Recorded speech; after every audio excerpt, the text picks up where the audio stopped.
मोक्षमार्गस्य नेतारम् भेतारम् कर्मभूभृता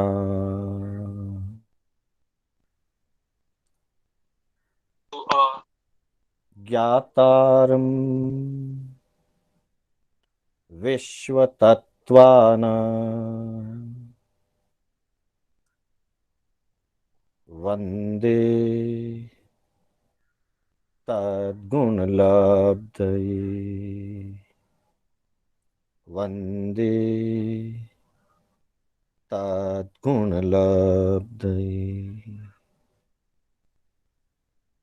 अनंत उपकारी आस्था के आयाम चरम तीर्थंकर श्रमण भगवान महावीर को वंदन। प्रभु की परंपरा में विचरण करने वाली समस्त चारित्र आत्माओं को वंदन।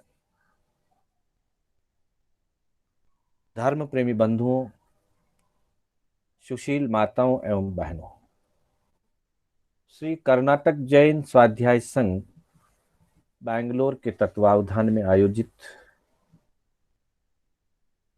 समकित के 67 बोल की इस कक्षा में मैं शांतिलाल बोहरा आप सभी का हार्दिक स्वागत एवं अभिनंदन करता हूं। आत्मबंधुओं,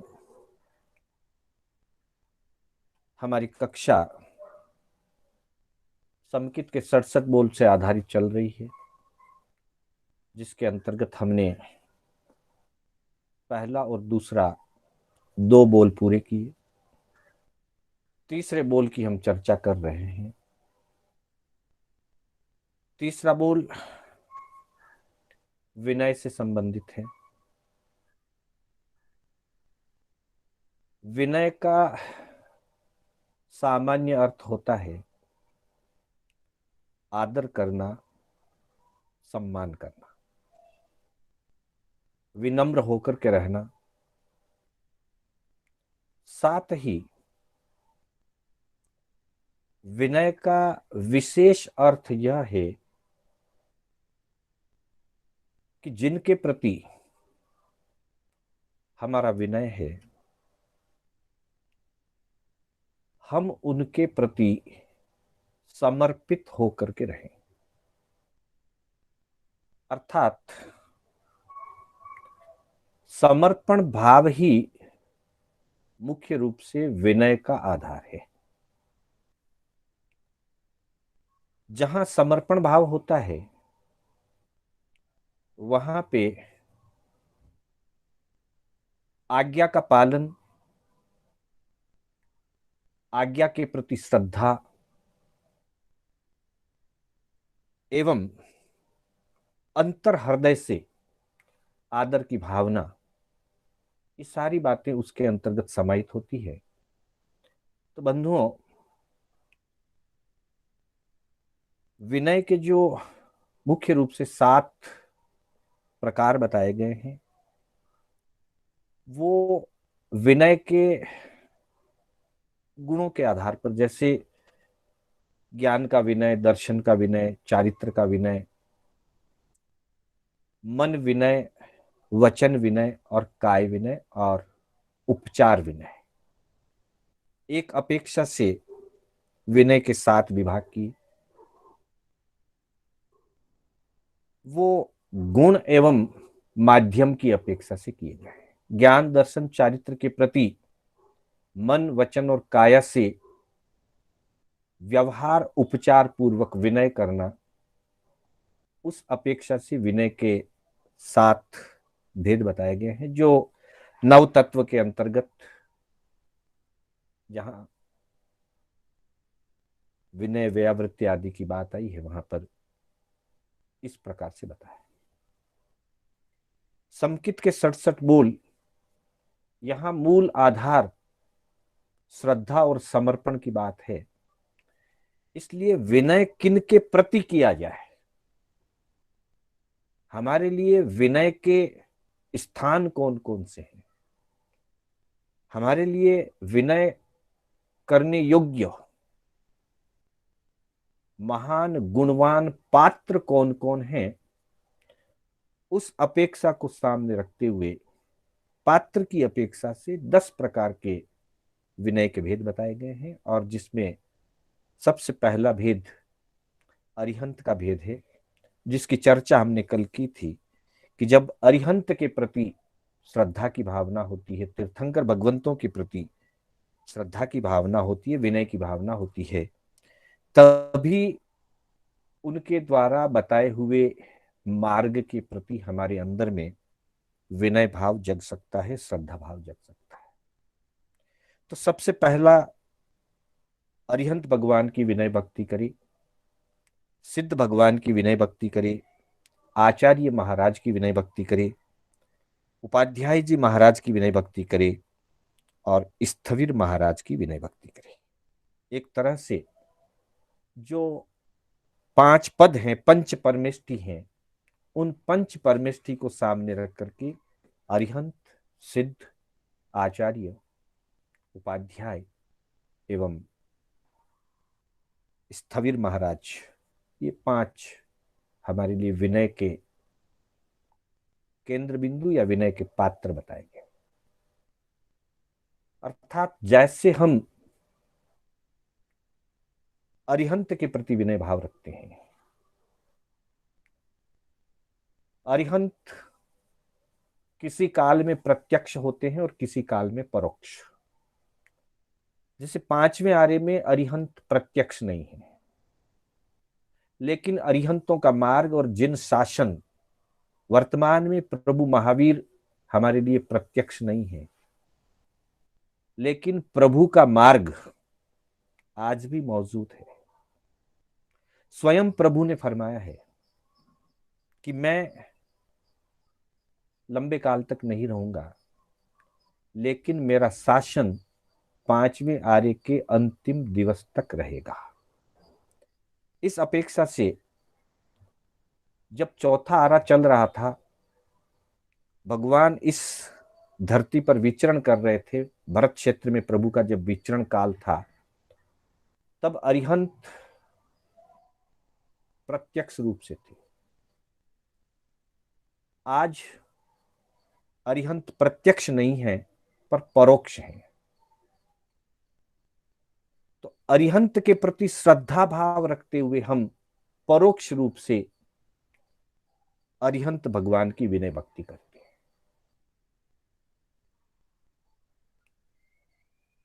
सिद्ध सदा ही परोक्ष होते हैं, सिद्ध किसी भी काल में प्रत्यक्ष नहीं होते, क्योंकि सिद्धों का अपना अलग क्षेत्र है। वे इस लोक के लोकाग्र पर, ऊर्ध्व लोक के अंतिम किनारे पर, लोकाग्र पर जहां सिद्ध क्षेत्र है, वहां विराजमान है। उनके प्रति भी हमें श्रद्धा भाव से ही विनय रखना होता है। अरिहंतों ने ही सिद्धों का स्वरूप और सिद्धों का महत्व हमको बताया है। तो अरिहंतों के प्रति जब श्रद्धा और विनय है, तो उनकी आज्ञा के अनुरूप सिद्ध भगवान के प्रति भी हमारी श्रद्धा और हमारा विनय होता है। वर्तमान में पंचम आरा चल रहा है। 5वें आरे में भरत क्षेत्र में तीर्थंकर प्रत्यक्ष नहीं होते हैं। ऐसी अवस्था में आचार्य ही तीर्थंकर के प्रतिनिधि केंद्र है। और जो हमारा विनय भाव, जो हमारी श्रद्धा भावना तीर्थंकर के प्रति होती है, वैसा ही विनय और वैसी ही श्रद्धा की भावना हमारी आचार्य के प्रति होनी चाहिए। क्योंकि वर्तमान में चतुर्विध संघ के नायक साधु, साध्वी, श्रावक और श्राविका, इन चार तीर्थ रूप संघ की स्थापना तीर्थंकर परमात्मा ने की। वर्तमान में तीर्थंकर मौजूद नहीं है, लेकिन इस चतुर्विध संघ के नायक आचार्य भगवान है। अतः हमारी श्रद्धा, हमारा विनय भाव आचार्य के प्रति तीर्थंकर के समकक्ष होना चाहिए, क्योंकि तीर्थंकर ने जिस तीर्थ की स्थापना की है, जिस संघ का गठन किया है, उस संघ को, उस तीर्थ को, उस जिन शासन को उत्तरोत्तर आगे बढ़ाने का कार्य आचार्यों के नेतृत्व में होता है। तो वर्तमान में आचार्य हमारे लिए तीर्थंकरों के समकक्ष आदरणीय है। और जैसे तीर्थंकरों के साथ गणधर भगवंत होते हैं, वैसे ही आचार्यों के साथ उपाध्याय भगवंत होते हैं। जो आदर मान गणधर भगवान का होता है, वही आदर मान सम्मान उपाध्याय भगवंतों का होना चाहिए। और उसके बाद स्थविर महाराज की बात आती है। स्थविर महाराज का विनय करे, स्थविर महाराज की विनय भक्ति करे। स्थविर शब्द का अर्थ स्थिरता प्राप्त, अर्थात जो साधु भगवंत अपने गुणों में, अपने चारित्र में, अपने ज्ञान में, अपनी वय में स्थिरता प्राप्त कर चुके हैं, जो दृढ़ स्थिर हो चुके हैं, उनको स्थविर कहा जाता है। हमारे आगमों में 3 अपेक्षाओं से निर्ग्रंथ मुनिराजों में स्थविर की व्यवस्था बताई गई है। वय स्थविर, प्रवज्या स्थविर और श्रुत स्थविर। जो निर्ग्रंथ मुनि, पंच महावृतधारी संत 60 वर्ष एवं अधिक आयु वाले हैं, दीक्षा पर्याय कम हो सकती है, ज्यादा हो सकती है, वो अलग बात है, लेकिन जिनकी आयुष्य 60 वर्ष की हो गई, 60 या उससे अधिक की जिनकी आयु है, वे मुनि भगवंत वय स्थविर कहलाते हैं। जिन मुनिराजों की दीक्षा पर्याय 20 वर्ष और अधिक हो गई है, 20 वर्ष जिन्होंने संयम अवस्था में पूरे कर लिए, उम्र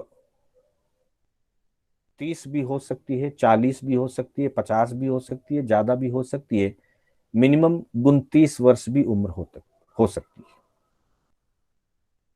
एक साधक 9 वर्ष की आयु में दीक्षित हो जाए तो 29 वर्ष की आयु होते होते 20 वर्ष की दीक्षा पर्याय के साथ वे प्रवज्या स्थविर बन जाते हैं। तो 20 वर्ष की दीक्षा पर्याय वाले मुनि भगवंतों को प्रवज्या स्थविर कहा जाता है, और 60 वर्ष या उससे अधिक की आयु जिनकी है, वे वय स्थविर कहलाते हैं। और जिनका ज्ञानावरणीय कर्म का क्षयोपशम बहुत निर्मल है, जिनका ज्ञान बहुत निर्मल है,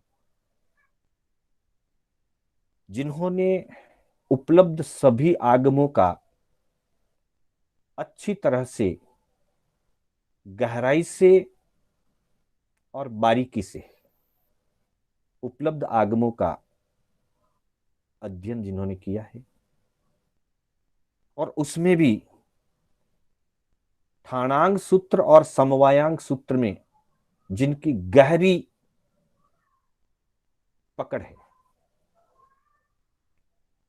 ऐसे मुनि भगवंतों को श्रुत स्थविर कहा जाता है।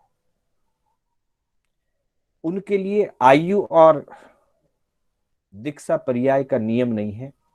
आयु छोटी भी हो सकती है, दीक्षा पर्याय कम भी हो सकती है, ज्यादा भी हो सकती है, लेकिन ज्ञान की गरिमा से जो बहुश्रुत हो चुके हैं,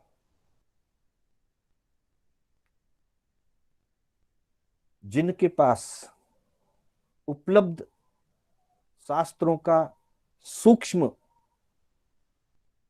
अनुभव ज्ञान है, और विशेष करके ठाणांग एवं समवायांग सूत्र की विशेष गहरी जानकारी है, उन्हें श्रुत स्थविर कहा जाता है। ये एक तरह से मुनिराजों के 3 अलग अलग अपेक्षाओं से स्थविर का पद दे दिया गया, और सभी स्थविर भगवंत विशेष रूप से आदरणीय, माननीय और सम्माननीय होते हैं। वैसे तो प्रत्येक मुनि आदरणीय होते हैं, माननीय, सम्माननीय होते हैं, लेकिन स्थविर की अपेक्षा से 3 प्रकार के स्थविरों का विशेष आदरणीय, माननीय स्थान होता है। इसके पीछे एक मनोवैज्ञानिक कारण है। कभी कभी कोई व्यक्ति लंबे समय में ग्रस्त अवस्था में रह करके 55, 58, 59 साल की उम्र में भी दीक्षा लेते हैं, 60 साल, 62 साल की उम्र में भी दीक्षा ले सकते हैं। बहुत सारे महानुभावों ने उनसे पहले छोटी उम्र में दीक्षा ली हुई है, इसलिए पर्याय की अपेक्षा से वे सबसे छोटे माने जाएंगे।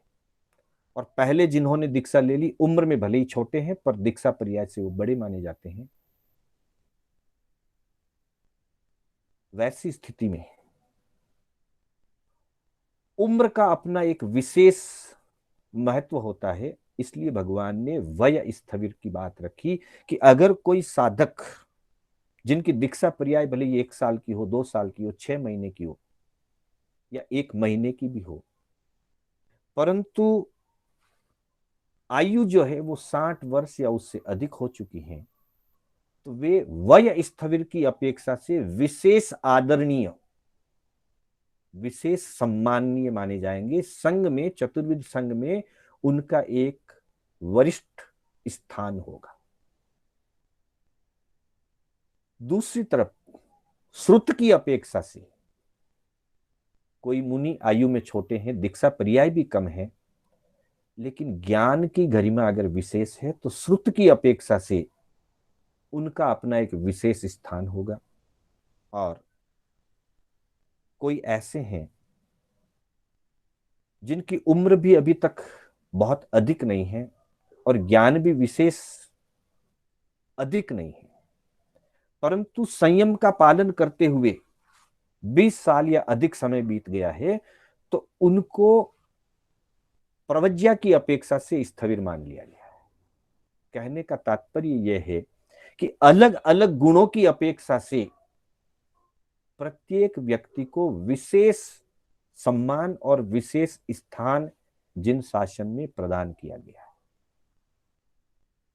इस तरह से 3 प्रकार के जो स्थविर बताए गए हैं, उन स्थविर भगवंतों की विनय भक्ति करना, इससे हमारे सम्यक्त्व के अंदर निखार आता है। हमारा मूल विषय अभी सम्यक्त्व के 67 बोल का चल रहा है, तो सम्यक्त्व में निखार आने का अर्थ यह है कि किसी वयोवृद्ध दीक्षा पर्याय या ज्ञान वृद्ध को देख करके उनके प्रति जब विनय जागृत होता है तो हमारे मन में भी संयम के प्रति, ज्ञान के प्रति और वय के प्रति जो आदर भाव जगता है, उस आदर भाव से हमारे अंतर में वैराग्य भाव जगता है। हमारे अंतर में ज्ञान और ज्ञानियों के प्रति श्रद्धा की भावना जगती है और वह श्रद्धा की भावना हमारे सम्यक्त्व को निर्मल बनाती है। इसके अतिरिक्त मुख्य 5 पद की अपेक्षा से अरिहंत, सिद्ध, आचार्य, उपाध्याय और स्थविर महाराज की विनय भक्ति की बात कही और उसी क्रम में आगे कुल, गण, चतुर्विध संघ, साधर्मी और क्रियावान के प्रति विनय की बात कही। कुल का अर्थ है एक गुरु का जो शिष्य परिवार होता है उसे कुल कहा जाता है। जैसे एक वंश परंपरा होती है वैसे ही कुल यानी कि एक गुरु का शिष्य परिवार, अर्थात किसी भी गुरु का शिष्य परिवार हो उसके प्रति हमारे मन में विनय और आदर की भावना रहनी चाहिए। फिर गण का विनय करे, गण की विनय भक्ति करे। गण का अर्थ होता है गच्छ। अनेक मुनियों का शिष्य परिवार मिल करके एक गच्छ बनता है, एक संप्रदाय का निर्माण होता है। तो संपूर्ण संप्रदाय के अंतर्गत रहे हुए सभी साधु साध्वियों का विनय करना, ये गण की विनय भक्ति कहलाती है। गण का मतलब होता है समूह, कुल का मतलब होता है एक ग्रुप, एक छोटा ग्रुप। एक गुरु के शिष्य परिवार को कुल कहा जाता है और अनेक मुनियों का जो सम्मिलित रूप होता है उसे गण या गच्छ कहते हैं। तो उस गण की, उस समूह के अंदर रहे हुए सभी साधु साध्वी भगवंतों का विनय करे, भक्ति करे। 8वां विनय का प्रकार है चतुर्विध संघ की विनय भक्ति करे। पहले से लेकर के 7वें बोल तक यानी कि अरिहंत, सिद्ध, आचार्य, उपाध्याय, स्थविर, कुल और गण, इसमें मुख्य रूप से चारित्र आत्माओं की, सर्ववीरती आत्माओं की और अरिहंत और सिद्ध भगवंतों की विनय भक्ति की बात है। पर 8वें बोल में चतुर्विध संघ की बात कही गई है। यहां साधु साध्वी के साथ श्रावक श्राविका को भी सम्मिलित किया गया। अर्थात साधु साध्वी की तो विनय भक्ति करते ही हैं, परंतु श्रावक श्राविकाओं के प्रति भी हमारा विनय भाव होना चाहिए, क्योंकि श्रावकों में भी कई महान श्रावक विशिष्ट तप के आराधक होते हैं, ज्ञानवान होते हैं, विशेष नियमों का और व्रत प्रत्याख्यानों का पालन करने वाले होते हैं। यहां तक कि उत्तरार्जुन सूत्र में एक जगह कहा गया है कि कुछ एक श्रावक साधुओं से भी बढ़ करके होते हैं, ऐसा उत्तरार्जुन सूत्र में फरमाया गया है। और फिर कहा गया कि सभी श्रावकों से बढ़ करके एक मुनि होता है। इसको समझना चाहिए। कई बार हम इसको यूं समझ लेते हैं कि श्रावक साधु से श्रेष्ठ है, ऐसी बात नहीं है। साधु का स्थान तो हमेशा उच्च होता है, लेकिन किन्हीं किन्हीं गुणों में श्रावक किसी अपेक्षा से साधुओं से अधिक गुणवान हो सकता है। जैसे तप के क्षेत्र में लें, हो सकता है मुनि मास खमन जैसी दीर्घ तपस्या ना कर पाए, सभी मुनि नहीं कर पाते हैं, लेकिन कोई कोई श्रावक श्राविकाएं भी मास खमन जैसी तपस्याएं करते हैं। तो उस तप गुण की अपेक्षा से कोई कोई श्रावक मुनियों से भी विशेष है, उस विशेष गुण की अपेक्षा से। इसी तरह से ज्ञान के संयोजन में भी हो सकता है। किसी मुनिराजों को ज्ञान कम चढ़ता हो, उसकी तुलना में कई श्रावक भी विशेष ज्ञान के धनी हो सकते हैं।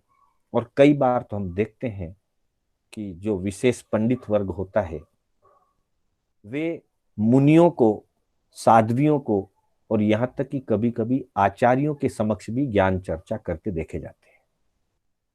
बड़े बड़े ज्ञानी पंडितों से आचार्य भगवंत भी किसी किसी बात को लेकर के उनसे सलाह पूछते हैं, उनकी धारणाएं पूछते हैं। तो किसी किसी अपेक्षाओं में कोई कोई श्रावक जो होते हैं वो मुनियों से अपने गुणों में विशेष हो सकते हैं, ज्ञान में है, तप में है, प्रवचन शैली में है, परंतु इसका मतलब ये नहीं है कि वो मुनिराजों से ऊपर है, मुनिराजों से ऊपर नहीं है। इसलिए भगवान ने वापिस फरमाया, पहले फरमाया कि कुछ शावक, कुछ ग्रस्त संयमियों से ऊपर होते हैं, लेकिन फिर फरमाया कि एक भी साधु समस्त ग्रस्तों से उच्च होते हैं। एक साधु भी है तो वो ग्रस्तों से उच्च होता है। इसलिए चतुर्विध संघ के अंतर्गत साधु साध्वी और श्रावक साधिका चारों का समन्वय किया गया है। चारों के प्रति हमारा विनय, हमारा आदर भाव, हमारी भक्ति होनी चाहिए। हम आदर भाव और भक्ति करते हुए चतुर्विध संघ की महिमा को बढ़ाते हैं, और जब हम चतुर्विध संघ की महिमा बढ़ाते हैं, उनके प्रति श्रद्धा की भावना रखते हैं, तो हमारे मन में ज्ञान, दर्शन, चारित्र और तप की आराधना करने का भाव विकसित होता है, हमारा वैराग्य दृढ़ होता है, हमारी श्रद्धा दृढ़ होती है। इसलिए चतुर्विध संघ की विनय भक्ति से भी हमारा सम्यक्त्व निखरता है और सम्यक्त्व में प्रखरता आती है, सम्यक्त्व का विकास होता है। 9वां बोल है साधर्मी की विनय भक्ति करे। साधर्मी से सामान्य अर्थ जो है वो ग्रस्तों का ही लिया जाता है मुख्य रूप से। जितने भी जैन अनुयायी हैं हमारे, जितने भी जिन शासन के अनुयायी हैं, ग्रस्त अनुयायी, वो सभी हमारे लिए साधर्मी हैं। साधर्मी भी कहा जाता है या स्वधार्मिक कहा जाता है। स्वधार्मिक वात्सल्य की एक बात आती है कि व्यक्ति को साधर्मियों की सेवा भक्ति करनी चाहिए, स्वाधर्मियों के प्रति वात्सल्य भाव होना चाहिए। वात्सल्य भाव का अर्थ है अपनत्व, अंतर से अपनत्व की भावना। वात्सल्य जो है, जैसे एक मां को अपने पुत्र के प्रति, अपने संतान के प्रति वात्सल्य होता है, इतना वात्सल्य होता है संतान के प्रति मां के मन में कि मां जब संतान के प्रति वात्सल्य भाव रखती है तो उसके शरीर का खून दूध बनकर के प्रवाहित होता है। अर्थात इतना अंतर से जो होता है वो वात्सल्य भाव कहलाता है।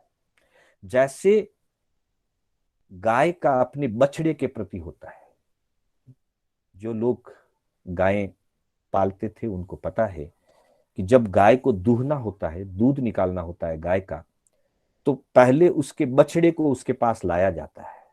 उस बछड़े के प्रति गाय का जब वात्सल्य झरने लगता है तभी वो गाय दूध देती है।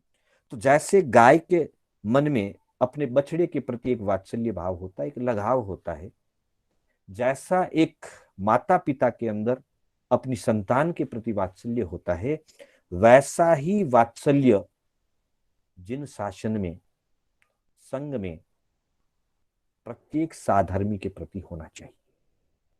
साधर्मी के प्रति वात्सल्य होने से एक सामाजिक गुण भी है वात्सल्य का। जब वात्सल्य भाव होता है तो संघ में समन्वय बढ़ता है, संघ में एक ही भाव, एकता का भाव बढ़ता है, संघ में एक दूसरे के प्रति आदर की भावना बढ़ती है। और जब संघ में एक दूसरे के प्रति आदर और एक दूसरे के प्रति एकता की भावना बढ़ती है तो निश्चित ही सम्यक्त्व दृढ़ होता है, क्योंकि सम्यक्त्व मूल गुण है। और भक्ति के और विनय के माध्यम से साधर्मी के प्रति जो विनय, भक्ति और वात्सल्य रहता है तो विभिन्न गुणों का विकास होता है, उसमें सम्यक्त्व गुण का भी विकास होता है। और अंतिम और 10वां विनय का जो बोल है वो क्रियावान की विनय भक्ति करे। अर्थात जो भी साधु साध्वी श्रावक श्राविका जो भी हैं, वे ज्ञान दर्शन चारित्र के संदर्भ में मन वचन काया से जो भी क्रिया आराधना करते हैं, निर्मल रूप से जो संयम का पालन करते हैं या निर्मल रूप से अपने व्रतों का और अनुव्रतों का पालन करते हैं, मुनि भगवंत महाव्रतों का पालन करते हैं, श्रावक अनुव्रतों का पालन करते हैं, अपने लेवल के योग्य क्रियाओं की आराधना की जाती है। जो भी क्रियाओं के आराधक हैं, उन सब के प्रति विनय भक्ति करना, इस अपेक्षा से 10 बोल बताए गए हैं। अरिहंत, सिद्ध, आचार्य, उपाध्याय, स्थविर, कुल, गण, चतुर्विध संघ, साधर्मी एवं क्रियावान, इन सब के प्रति अंतर हृदय से भक्ति और विनय की भावना रखे, आदर मान रखे। और पहले ही हमारी चर्चा हुई कि आदर मान का मतलब सिर्फ हाथ जोड़ना नहीं है, सिर्फ चरण स्पर्श करना नहीं है। मूलतः आदर भाव का मतलब होता है उनकी आज्ञा का पालन करना। इसलिए अरिहंत से लेकर के मुनि भगवंत तक, साधु साध्वी तक, जिनकी जो भी आज्ञा है, जो भी जिनाज्ञा है, उस जिनाज्ञा का पालन करना, जिनाज्ञा के प्रति समर्पित होना, यही विनय भाव है। और जब जिनाज्ञा के प्रति समर्पण भाव बढ़ता है, तब दर्शन दृढ़ होता है, सम्यक दर्शन दृढ़ होता है। चौथे बोल में बताया गया शुद्धि 3। सम्यक्त्व का चौथा बोल शुद्धि 3। शुद्धि का अर्थ यहां है कि इस प्रकार की प्रवृत्ति की जाए कि जिससे सम्यक्त्व में कहीं पर भी दोष ना लगे, समकित शुद्ध रहे, मलिन और दूषित होने से बचे। उसके लिए जिन बातों का या जिन भावों का ध्यान रखा जाता है, उसे शुद्धि कहते हैं। और उसके अंतर्गत 3 अपेक्षाओं से शुद्धि की बात 67 बोल में बताई है।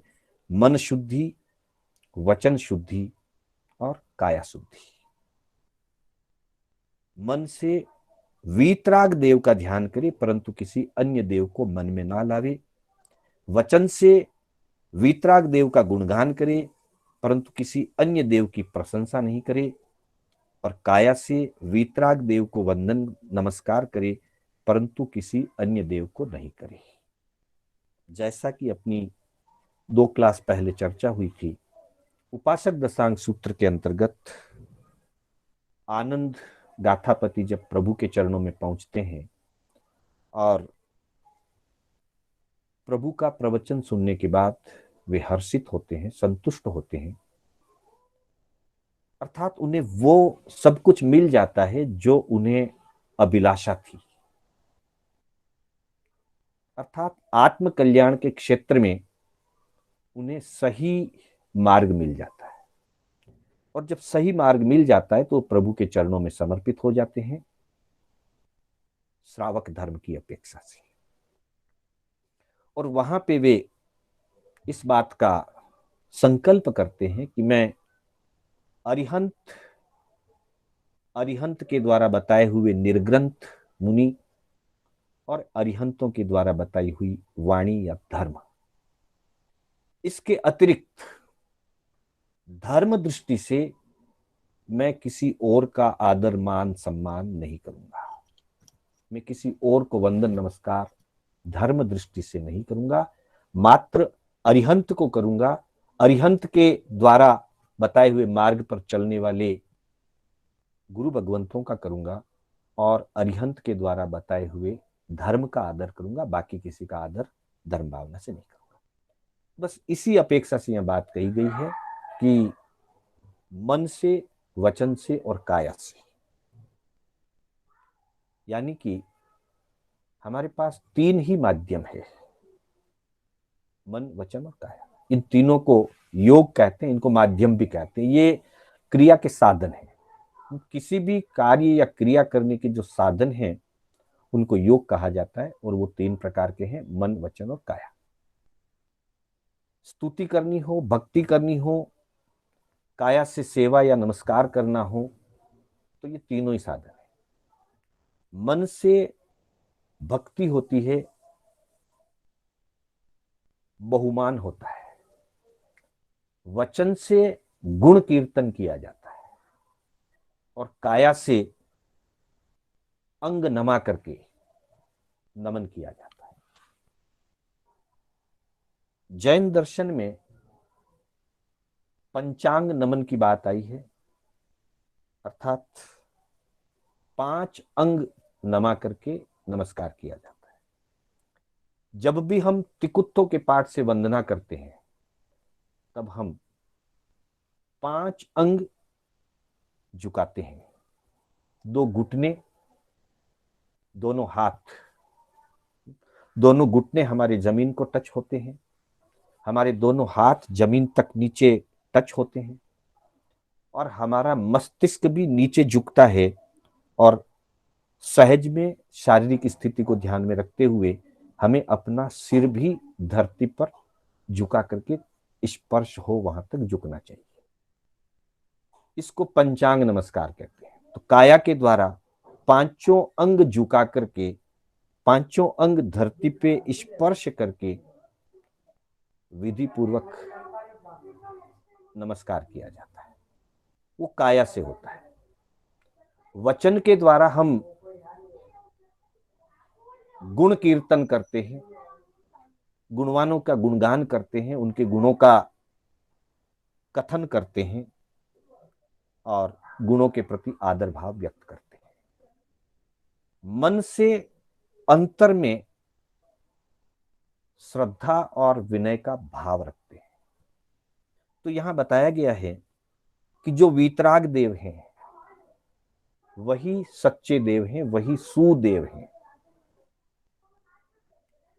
वीतराग देव के कहने से साथ में निर्ग्रंथ मुनि और धर्म भी उसके साथ समाहित है। तीनों तत्व समाहित है, सुदेव, सुगुरु और सुधर्म। हमारा मन सुदेव, गुरु और धर्म के प्रति ही विनयशील रहेगा, उनका ही हम भक्ति भाव करेंगे। उनके अतिरिक्त किसी भी राग द्वेष से युक्त देव का अथवा पाप में, हिंसा आदि में धर्म बताने वाले किसी भी धर्म संस्थापक या धर्म प्रचारक का हम मन से विनय भक्ति नहीं करेंगे। जहां गुण कीर्तन की बात होगी, वचन से गुण कीर्तन किया जाता है, तो वह गुण कीर्तन भी मुख्य रूप से वीतराग परमात्मा का ही होगा। उसी कड़ी में वीतराग परमात्मा के द्वारा बताए गए मार्ग का पालन करने वाले, मार्ग पर चलने वाले, उस मार्ग का अनुसरण करने वाले मुनि, साध्वी, सर्ववीर्ति जो भी हैं, उनका भी हम गुण कीर्तन करेंगे। लेकिन उसके अतिरिक्त राग द्वेष को बढ़ाने वाले, विषय विकार को बढ़ाने की शिक्षा देने वाले ऐसे किसी भी व्यक्ति का हम अपने अंतर्भाव से विनय या भक्ति नहीं करेंगे। और जब काया से नमस्कार करना है या काया से व्यावच करना है, तब भी हम वीतराग भगवंत की वंदना करेंगे,